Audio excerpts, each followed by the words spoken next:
क्या हो अगर किसी देश की तरफ जो सबसे खतरनाक मिसाइल तानी गई है ना, वो कोई न्यूक्लियर बॉम्ब हो ही ना। बिल्कुल, बल्कि वो महज शायद 500 रुपए की एक छोटी सी सिंथेटिक गोली हो। एग्जैक्टली, कोई धमाका नहीं होता, कोई सायरन नहीं बजता, बस खामोशी से एक पूरे देश का भविष्य हाईजैक कर लिया जाता है।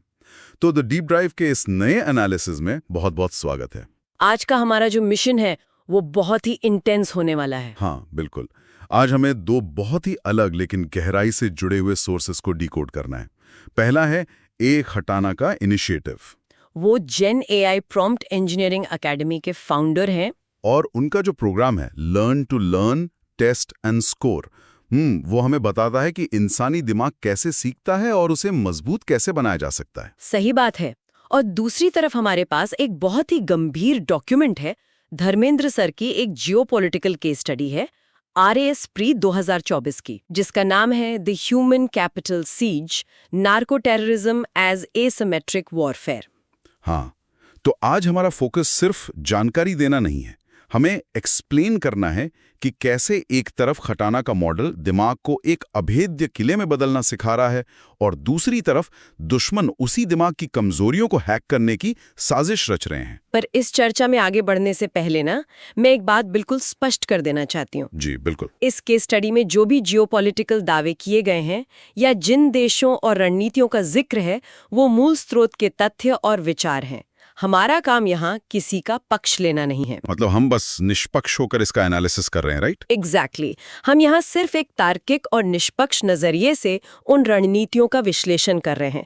हमारा लक्ष्य केवल यह समझना है कि ये पूरा मैकेनिज्म काम कैसे करता है। ठीक है, तो आइए इसे थोड़ा विस्तार से समझते हैं। खटाना के पेयर्ड लर्निंग स्ट्रक्चर का जो पहला लेवल है ना, फाउंडेशन, उसी से शुरू करते हैं। बिल्कुल, एक बेसलाइन सेट करना बहुत जरूरी है। तो केस स्टडी एक बहुत ही डरावनी तस्वीर पेश करती है। इसमें कहा गया है कि अब सीमा पर टैंक और तोप लेकर लड़ने वाला जो पारंपरिक युद्ध था वो पीछे छूट रहा है। उसकी जगह अब नार्को टेररिज्म ने ले ली है। हाँ, और दुश्मन देश अब एक रणनीति अपना रहे हैं जिसे 1000 वॉन्ड्स थ्योरी कहा जाता है, जिसे लिंगची भी कहते हैं। और इसके साथ ही रिपोर्ट में गोल्डन क्रीसेंट और गोल्डन ट्रायंगल के जरिए सिंथेटिक ड्रग्स की बाढ़ लाने का जिक्र है, जैसे MD और MDMA वगैरह। और सबसे बड़ी बात, उनका निशाना कोई मिलिट्री बेस नहीं है। नहीं, उनका निशाना 15 से 35 साल का युवा वर्ग है, जो किसी भी देश का सबसे महत्वपूर्ण ह्यूमन रिसोर्स कैपिटल होता है। तो ये सारे भारी भरकम शब्द असल में जमीन पर कैसे दिखते हैं? देखिए, यहाँ सबसे दिलचस्प बात यह है कि हमें इसके इतिहास को समझना होगा। सबसे पहले लिंगची को समझते हैं। हाँ, ये नाम थोड़ा अजीब सा है। ये प्राचीन चीन में दी जाने वाली एक सजा थी, मतलब 1000 कट लगाकर धीरे धीरे मारना। बाप रे, मतलब एक ही बार में जान नहीं लेते? नहीं, इसमें इतने छोटे छोटे घाव दिए जाते हैं कि इंसान दर्द और कमजोरी से तड़प कर खत्म हो जाए। और आज भू राजनीति में इसी को 1000 वुंड्स कहा जाता है। समझ गया। और ये गोल्डन क्रीसेंट और गोल्डन ट्रायंगल क्या है? ये दुनिया के सबसे बड़े अवैध ड्रग उत्पादन क्षेत्र हैं। गोल्डन क्रीसेंट में ईरान, अफगानिस्तान और पाकिस्तान का इलाका आता है। और गोल्डन ट्रायंगल में? उसमें म्यांमार, लाओस और थाईलैंड के बॉर्डर मिलते हैं। अब हो ये रहा है कि इन्हीं रूट से जो पारंपरिक ड्रग्स आते थे, उनकी जगह अब सिंथेटिक केमिकल्स ने ले ली है। और ये 15 से 35 साल के युवाओं को ही क्यों चुन रहे हैं? क्योंकि यही वो उम्र है जब इंसान पढ़ाई करता है, करियर बनाता है या सेना में जाता है। अगर आपने इस उम्र के दिमाग को पंगु बना दिया ना, तो आपने पूरी अगली पीढ़ी को बिना गोली चलाए युद्ध से बाहर कर दिया। तो मतलब ये सिर्फ कुछ अपराधियों का काम नहीं है। ये सुनकर मुझे एक एनालॉजी याद आ रही है। कैसी एनालॉजी? ये ऐसा है जैसे किसी इमारत को बाहर से बम से उड़ाने के बजाय उसकी नींव में दीमक छोड़ दी जाए। एग्जैक्टली। ताकि वो अंदर से खोखली हो जाए। हाँ। लेकिन मेरे मन में एक बड़ा सवाल है, क्या हम इसे कुछ ज्यादा ही बढ़ा चढ़ाकर सैन्य रणनीति का नाम तो नहीं दे रहे? मतलब आपको लग रहा है कि ये सिर्फ एक क्रिमिनल एक्टिविटी हो सकती है? हाँ, क्या ये पूरी तरह से संभव नहीं है कि ये सिर्फ ड्रग कार्टेल्स और कुछ अपराधियों द्वारा पैसे कमाने का एक धंधा हो? क्या इसे असिमेट्रिक वॉरफेयर कहना सही है? देखिए, ये बहुत ही जायज सवाल है और अक्सर लोग यही गलती करते हैं कि वे इसे सिर्फ एक लॉ एंड ऑर्डर की समस्या मान लेते हैं। तो फिर इसमें और युद्ध में क्या फर्क है? यही असिमेट्रिक वॉरफेयर की सबसे बड़ी चालाकी है। इसे ऐसे समझिए, अगर कोई देश पारंपरिक युद्ध लड़ता है तो उसे राफेल या F-16 जैसे लड़ाकू विमान चाहिए, जिनमें करोड़ों अरबों डॉलर का खर्च आता है। बिल्कुल। फिर अंतर्राष्ट्रीय दबाव और अपने सैनिकों के मारे जाने का डर अलग होता है, लेकिन नार्को टेररिज्म ये दुश्मन के लिए लगभग मुफ्त है। अच्छा। उल्टे दुश्मन देश की एजेंसियां इन ड्रग सिंडिकेट्स को सपोर्ट करती हैं और जो काला धन जनरेट होता है उसी से आतंकवादियों की फंडिंग की जाती है। ओहो, मतलब एक तीर से दो निशाने। हाँ, जब कोई कार्टेल पैसे के लिए ड्रग्स बेचता है तो उसका लक्ष्य मुनाफा होता है, लेकिन जब इसे युद्ध की तरह इस्तेमाल किया जाता है तो ड्रग्स की कीमत जानबूझकर इतनी कम रखी जाती है कि वो एक स्कूल जाने वाले छात्र की पॉकेट मनी में आ जाए। तो इसे सिर्फ बेचना नहीं कहते, इसे डंपिंग कहते हैं। बिल्कुल सही शब्द इस्तेमाल किया आपने। ये जानबूझकर देश के सामाजिक ताने बाने को अंदर से सड़ाने का हथियार है। ओके, ये वाकई दिमाग को झकझोर देने वाली बात है। अब खटाना के मॉडल के दूसरे लेवल पर आते हैं, एक्टिव लर्निंग या डीपनिंग अंडरस्टैंडिंग। हाँ, अब हमें समझना होगा कि ये रणनीति काम कैसे करती है। एग्जैक्टली। खटाना का फोकस इस बात पर रहता है कि दिमाग सक्रिय होकर चीजों को समझे। तो आखिर एक 20 साल के युवा के दिमाग में ऐसा क्या होता है कि वो सिंथेटिक हमले के आगे सरेंडर कर देता है? यहीं पर खटाना का मॉडल और धर्मेंद्र सर की केस स्टडी आपस में जुड़ते हैं। इस पूरी साजिश के केंद्र में एक चीज है, चीप डोपामाइन या सस्ता डोपामाइन। न्यूरोकेमिस्ट्री का खेल है सारा। बिल्कुल। डोपामाइन हमारे दिमाग का रिवॉर्ड केमिकल है। जब आप मेहनत करके परीक्षा पास करते हैं या कोई मुश्किल काम करते हैं तो दिमाग आपको इनाम के तौर पर डोपामाइन देता है, जिससे हमें खुशी और एक सेंस ऑफ अचीवमेंट मिलता है, राइट? एकदम सही। लेकिन यहाँ मामला थोड़ा दिलचस्प हो जाता है। हमारा दिमाग तो वैसे भी इतना आलसी है ना कि छुट्टी वाले दिन टीवी का रिमोट उठाने में भी संघर्ष करना पड़ता है। हाँ, दिमाग हमेशा कम मेहनत में ज्यादा मजा ढूंढता है। तो ये सिंथेटिक ड्रग्स क्या करते हैं?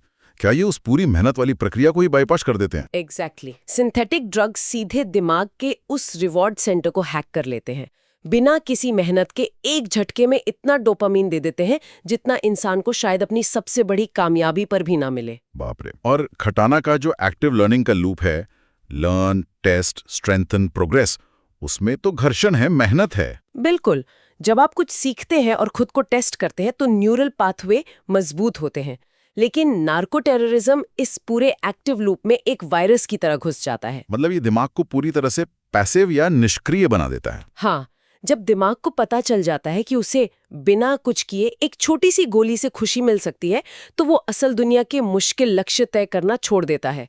मोटिवेशन सिस्टम क्रैश हो जाता है। तो ये कोई शारीरिक बीमारी नहीं है, ये एक तरह से महत्वाकांक्षा की मौत है। बिल्कुल सही कहा आपने। लेकिन ये चीप डोपामाइन इतना आसानी से युवाओं को अपनी गिरफ्त में कैसे ले लेता है? कहीं ना कहीं हमारा अपना सिस्टम भी तो फेल हो रहा होगा। आप किस सिस्टम की बात कर रहे हैं? मेरा मतलब है, अगर किसी युवा के पास एक अच्छा सपोर्ट सिस्टम है तो वो इस सस्ते डोपामिन की तरफ क्यों भागेगा? जब माता पिता और बच्चों के बीच संवाद का एक वैक्यूम आ जाता है ना, एक खालीपन आ जाता है। हाँ, तो ड्रग डीलर्स उसी खाली जगह को भरने के लिए झूठी सहानुभूति का नाटक करके अंदर घुस आते हैं। भारी शैक्षणिक दबाव और अकेलेपन के बीच बच्चा टूट रहा होता है। यही केस स्टडी का सबसे कड़वा सच है। इस असिमेट्रिक युद्ध में दुश्मन सिर्फ सरहदों से नहीं आ रहा है, वो हमारे परिवारों के बीच जो कम्युनिकेशन गैप है उसका फायदा उठा रहा है। मतलब सिस्टम की यह विफलता ही दुश्मन का सबसे बड़ा हथियार है। बिल्कुल। जब समाज पैसिव हो जाता है, जब हम ये मान लेते हैं कि बस अच्छे नंबर आना ही सफलता है और हम बच्चे के मानसिक संघर्ष को टेस्ट नहीं करते, तब हम उसे उस जाल के लिए खुला छोड़ देते हैं। और खटाना के मॉडल में टेस्ट का मतलब सिर्फ एग्जाम पास करना नहीं है, बल्कि ये देखना है कि कमजोरी कहाँ है। लेकिन हम अपने युवाओं की मानसिक कमजोरी को टेस्ट करने में पूरी तरह फेल हो रहे हैं। ये वाकई सोचने वाली बात है। तो चलिए, बेसलाइन समझ ली, दिमाग की हैकिंग डीकोड कर ली। अब खटाना के फ्रेमवर्क के तीसरे चरण मास्टरी की तरफ बढ़ते हैं। अब हमें इसके हाईटेक ऑपरेशंस को समझना होगा। रिपोर्ट का ये हिस्सा मुझे बहुत हैरान कर रहा है। जब मैं ड्रग डीलर्स के बारे में सोचता हूँ तो दिमाग में सड़कों पर खड़े कुछ अजीब से लोगों की छवि बनती है, जो कि बहुत ही पुरानी सोच है। हाँ, क्योंकि सोर्स बता रहा है कि ये नेटवर्क अब ड्रोन्स, सटीक जीपीएस कोऑर्डिनेट्स और एन्क्रिप्टेड मैसेजिंग का इस्तेमाल कर रहा है। मतलब क्या वाकई ये लोग डार्क वेब मिलिट्री की तरह काम कर रहे हैं? आपकी हैरानी बिल्कुल स्वाभाविक है। आज का नार्को टेररिज्म 90 के दशक की फिल्मों जैसा नहीं रहा। ये एक $multi-billion की हाईटेक इंडस्ट्री बन चुका है। तो ये ड्रोन्स राडार में नहीं आते? नहीं, क्योंकि वे राडार की पकड़ से बचने के लिए बहुत कम ऊंचाई पर उड़ते हैं। तस्कर इनक्रिप्टेड ऐप्स का इस्तेमाल करते हैं जिन्हें ट्रेस करना लगभग नामुमकिन होता है। और ये बॉर्डर सिक्योरिटी को कैसे चकमा देते हैं? वे जीपीएस सेट करते हैं और ड्रोन आधी रात को खेतों में पेलोड गिराकर वापस चला जाता है। और अब वे सीधे बॉर्डर इस्तेमाल करने के बजाय नेपाल जैसे तीसरे देशों का रूट अपना रहे हैं। जहां सीमाएं खुली हुई हैं? हाँ, तो वहाँ सुरक्षा तंत्र को चकमा देना आसान है। ये सप्लाई चेन इतनी जटिल है कि इसे सिर्फ पुलिस की गश्त पलाकर नहीं रोका जा सकता। तो अगर दुश्मन तकनीक के मामले में इतना एडवांस हो चुका है, तो हमारा डिफेंस मैकेनिज्म क्या होना चाहिए? यहीं मुझे कटाना के मॉडल के टूल्स याद आ रहे हैं। कौन से टूल्स? जैसे माइंड मैप्स, फ्लैश कार्ड्स और क्विज। अब कोई सोचेगा कि भू राजनीति में फ्लैश कार्ड का क्या काम, लेकिन इन टूल्स का काम है इंसान को उसकी कमजोरियों को पहचानने में मदद करना। बिल्कुल। माइंड मैप से आप अलग-अलग जानकारियों के बीच कनेक्शन देखते हैं। के मॉडल की तरह एक राष्ट्रीय फ्रेमवर्क नहीं चाहिए। आप बिल्कुल सही दिशा में सोच रहे हैं। मतलब एक ऐसा सिस्टम जहां हम युवाओं के मनोवैज्ञानिक स्वास्थ्य को टेस्ट और स्कोर कर सके, ताकि कमजोर कड़ियों को टूटने से पहले ही मजबूत कर लें। अगर हम इसे बड़े परिदृश्य से जोड़ें, तो यही इस चर्चा का सबसे बड़ा निष्कर्ष है। खटाना का माइंड मैप सिर्फ पढ़ाई का टूल नहीं है, ये चीजों के पैटर्न को समझने का तरीका है। और राष्ट्रीय सुरक्षा में भी हमें इसी पैटर्न रिकॉग्निशन की जरूरत है। एग्जैक्टली। अगर हम सिर्फ सीमाओं पर चौकसी बढ़ाते रहेंगे, तो वो एक पैसिव रक्षा होगी। जब ड्रोन ऊपर से उड़ रहे हैं और एन्क्रिप्टेड मैसेज फोन पर आ रहे हों, तो असली बॉर्डर अब सरहद पर नहीं है। वो बॉर्डर हर युवा के दिमाग में है। समाज को और सरकारों को एक्टिव होना पड़ेगा। हमें ऐसे फीडबैक लूप बनाने होंगे जहां छात्र अपने दबाव के बारे में बात कर सकें, ताकि हम कमजोरियों को पहचान सके। हाँ, खटाना कहते हैं कि वीक एरियाज को पहचानो। हमें देखना होगा कि कौन सा युवा अकेलेपन का शिकार है और उसे सपोर्ट देना होगा, इससे पहले कि कोई नार्को टेररिस्ट उसे सस्ता डोपामीन ऑफर करे। क्या बात है। एक निष्क्रिय समाज कभी भी एक असीमित युद्ध नहीं जीत सकता। तो चलिए आज के इस डीप डाइव को समेटते हैं। हमने देखा कि कैसे पारंपरिक युद्ध की जगह लिंगची ने ले ली है, और कैसे न्यूरोकेमिस्ट्री के जरिए दुश्मन हमारे बच्चों के दिमाग को हाईजैक कर रहा है। चीप डोपामीन युवाओं की क्षमता को खत्म कर देता है। और अंत में हमने उन हाईटेक ड्रोन्स और नेपाल रूट को समझा। इसका हल बंदूकों में नहीं, बल्कि मानसिक नींव को मजबूत करने में है, खटाना के टेस्ट एंड स्कोर मॉडल की तरह। खटाना का संदेश यहाँ लागू होता है कि मास्टरी रातों रात नहीं मिलती, लगातार रीइंफोर्स्ड लर्निंग लूप्स की जरूरत होती है। दिमाग एक मांसपेशी की तरह है, इसे सही चुनौतियों से गुजारना होगा। बिल्कुल, वरना वो कमजोर पड़कर शॉर्टकट ढूंढेगा। तो इन सब का असली मतलब क्या है? जंग के मैदान बदल चुके हैं, और इसी के साथ मैं एक ऐसा विचार छोड़ना चाहता हूं जिस पे गंभीरता से सोचने की जरूरत है। क्या है वो विचार? अगर सस्ता डोपामाइन किसी देश की नींव को खोखला करने का हथियार बन सकता है, तो जरा सोचें, क्या आज स्क्रीन पर लगातार स्क्रॉल करना और वो डिजिटल लाइक्स का नशा भी उसी सस्ते डोपामाइन का एक रूप नहीं है? ये बहुत ही गहरा सवाल है। क्या हम खुद ही अपने दिमाग को पैसिव बनाकर उस मनोवैज्ञानिक हमले के लिए जमीन तैयार तो नहीं कर रहे? क्या हम खुद ही हैकर को अपना पासवर्ड दे रहे हैं? इस सवाल का जवाब हमें खुद ढूंढना होगा। बिल्कुल, इस पर विचार करना बहुत जरूरी है। तो आज के इस गहन विश्लेषण में हमारे साथ जुड़ने के लिए बहुत बहुत धन्यवाद। मिलते हैं अगली बार एक नए और दिलचस्प सोर्स के साथ।